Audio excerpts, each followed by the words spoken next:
Hi Year 11, it's Miss Gaffney here. Just going to run through the calculator functions. There's some things that the teachers asked me to remind you of that some of you may be struggling with. Some of them may apply to foundation, some may apply to higher. A few things before I go through that. Please make sure that you've got your maths set. It is an essential piece of your for your maths assessments, okay? So please make sure that they're there along with this. Make sure it's your own, okay, because you know your own better, and make sure if you've got your own that you've got a battery in it to help you along the way. Also remember that if you need tracing paper for any of your questions, okay, mainly around transformations, you can raise your hand during the exam and the invigilator will hand you a piece, okay? So don't be frightened if someone asks for it and you think you don't need it, that's fine as well. So don't get yourselves into a panic and ask for so much in case you don't need it, all right? So, looking at this, I need to set my calculator, first of all, to degrees and math, if it's not done already. If you haven't done it already, you quickly select the shift button, mode. Oh, didn't click the shift button properly. Shift button, mode. That's what should come up, that list there, okay? And then I'm going to click the number 3 because I'm looking for degrees, okay? You can see it there, and degrees is set. Instead of to math, I'm going to press the shift button, mode, okay? I'm going to click norm, okay, which represents the number 8, and I'm going to click the number 1. That is one way of setting it. There could be several other ways, there probably is. That is one way of setting your calculator to math and degrees. That is essential. If you still can't do it, please come down to us in maths and we will set it for you even the morning of. We will sort you out. I also want to run through a few questions with you, okay? This mixed number fraction, okay? That is a question that comes up. There's obviously a mixed number fraction on the calculator, which you should know. There's your fraction button, and if you can see in yellow, which is your second function, okay, was what this button used to be called, okay, there's the mixed number. So I press the shift button, there comes my mixed number, and I'm going to put in 1.5. 1, using my cursor to move it up, 1 again, move it down to 2, move it back up because I want to push my plus sign, okay, I now have 1.5 plus. I need to put the second function on again, the shift button, because another half, I have a mixed number again in the second part of the question, which is 2 2/3. Again, 2, using my cursor, 2, move the cursor down, 3, make sure this goes back up so I can push the equal sign.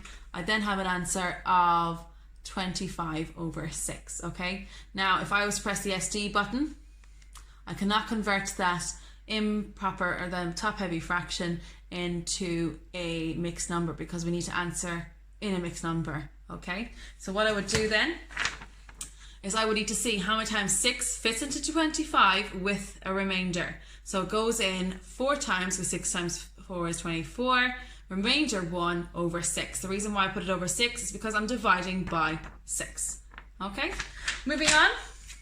I need to be able to use the percentage button, okay? So you can test your calculator, okay? You know that 10% of 300 is actually 30, okay? So if you want to use your percentage button to help you test whatever question you're going to go into now in a minute, your percentage button is actually located above one of your fraction buttons. You can see it there in the yellow. So you will need actually the shift button yet again, okay?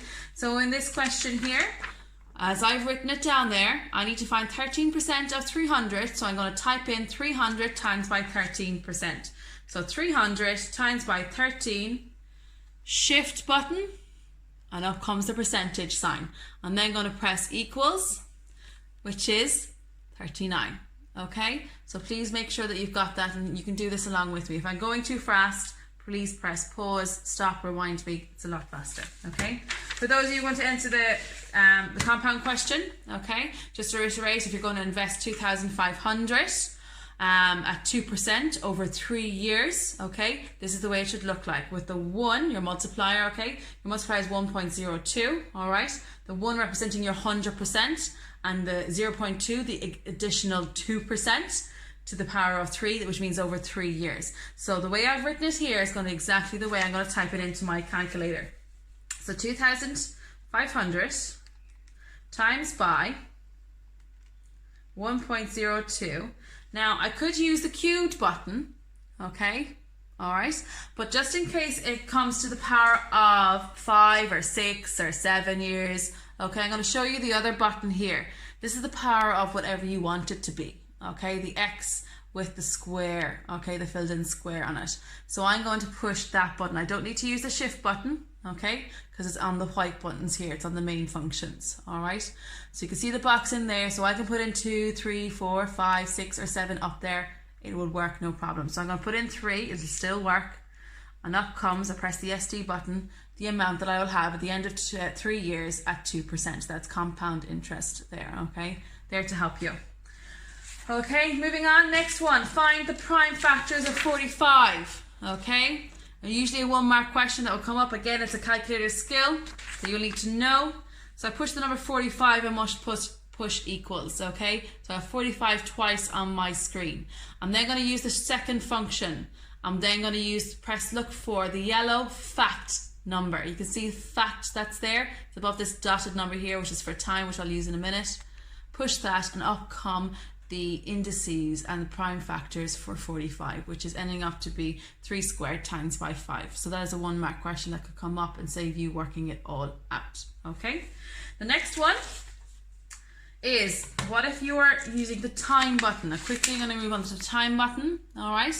So let's say you left at 1:45, so that's 13:45 with the 24-hour clock, or 1:45 an analog clock, and it took you 3 hours and 7 minutes, all right? What time would you arrive at? So I'm going to use this here, 13. This button here, I call it the time button, all right? So you've got your commas there and your dots to represent your minutes and hours and seconds, okay? So I'm going to put in 13, push that button once, okay? For represent the hours, and 45 minutes, okay? So you push the button twice there, okay? And I'm going to add on 3 hours and 7, where's 7? I'm working backwards, minutes, okay? You can see it there, that's the way it should look. Then I'm going to push my equal sign, okay? And it tells me there that I arrived at 16:52, so it's just over 10 to 5, okay? And you can see there, hours, minutes, seconds. It's a magical, magical button, okay? Also want to draw your attention to as well, okay? Don't forget your cubed button, okay? Your cubed root, all right? So I push my shift button and up comes my cubed root, okay? Let's say if you've got a bigger root, a root of 5 or something like that. So you have 5, using your cursors, let's say 300. Okay, that's what the question has come up as. It's shift, and above what we used the button before, where the X to the power of whatever we wanted, we can have the cubed, or the square root of whatever we wanted, or not square, the root of whatever we wanted. Apologies, okay? So don't forget your fraction button there to help you with division, okay? Especially around trigonometry or anything like that, you can use that. Your square root button. Don't forget your brackets as well if it comes to typing in with negative numbers. The brackets come in very, very handy surround your negative numbers to help you with your sign rule, your plus and minus, okay?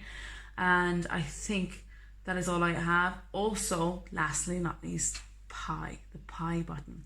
Remember, pi r squared sounds like area to me, which is area. So pi r squared is area. Pi d is finding the circumference, okay? So if you need pi, so let's say I need to find 30 pi. So 30, shift button, the pi, you can see it, is just down there, okay? And up comes pi. So that is the exact number for pi. You press the equal sign. Sometimes you can see it there, it comes up as 30 pi. Press the SD button and you will get the decimal that you will need. You'll also you may or may not be given instruction how to round it to decimal places or significant figures, okay? That is all from me. I wish you the best of luck. Any other questions around the calculator, please come find us, all right? And make sure you bring your calculator with you. Check the battery in it. Do not rely on the school resources. We may run out, and if we run out, then you lose out. Okay, so make sure you bring your own. All right. Best of luck, guys, and have a great summer. Enjoy yourselves. Bye bye.